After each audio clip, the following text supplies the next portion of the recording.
We will talk about basic thing about anti-lipid antibodies and APLS, anti-lipid antibody syndrome. Okay, syndrome is on another page, and we will start from here. And it is Oxford book for RCOG. It is kind of a revision book, Oxford notes.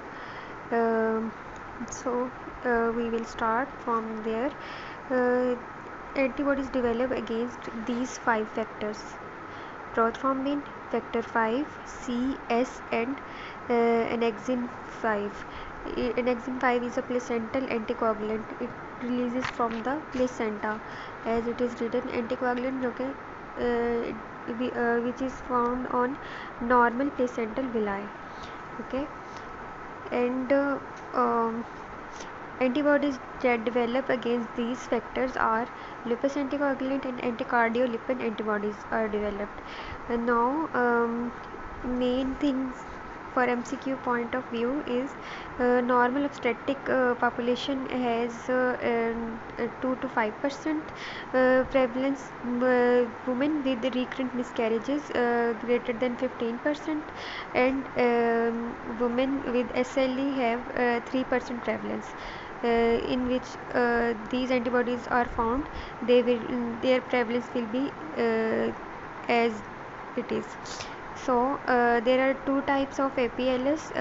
First is primary type, and second is secondary type. Primary type is not associated with any kind of autoimmune disease, and secondary type is associated with autoimmune disease like SLE, and prevalence is 30%.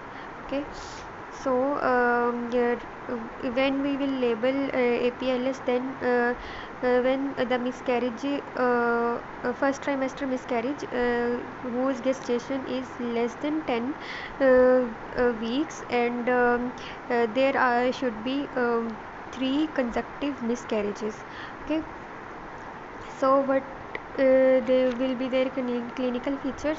There will be thrombocytopenia, and this there are many cases in which thrombocytopenia present.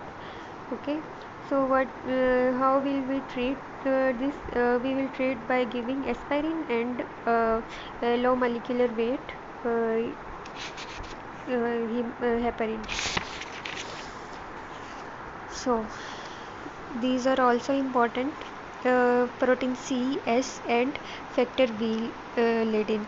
C and S proteins are anticoagulant, and they degrade the factor 5 and 8. Okay, C factor is these both are the physiological anticoagulant, and factor C is activated by thrombin, and factor S it bind to the complement factor. The in factor S work as a cofactor with protein C, and this is important disease. Factor V laden, it is a variant of factor 5 that cannot be inactivated by the protein C, and it is a hypercoagulant state, and it is autosomal dominant condition. Autosomal dominant condition, other autosomal dominant condition are, uh, we will use abbreviation Rahman.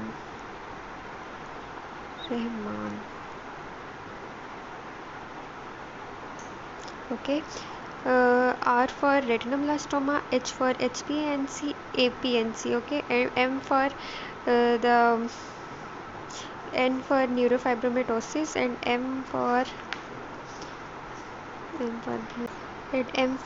men syndromes. Um, so we will remember by Lord Rahman. Okay, L for this Leiden, factor 5 Leiden. Okay, so here is the point: in Caucasian its prevalence is 5%, and if this present in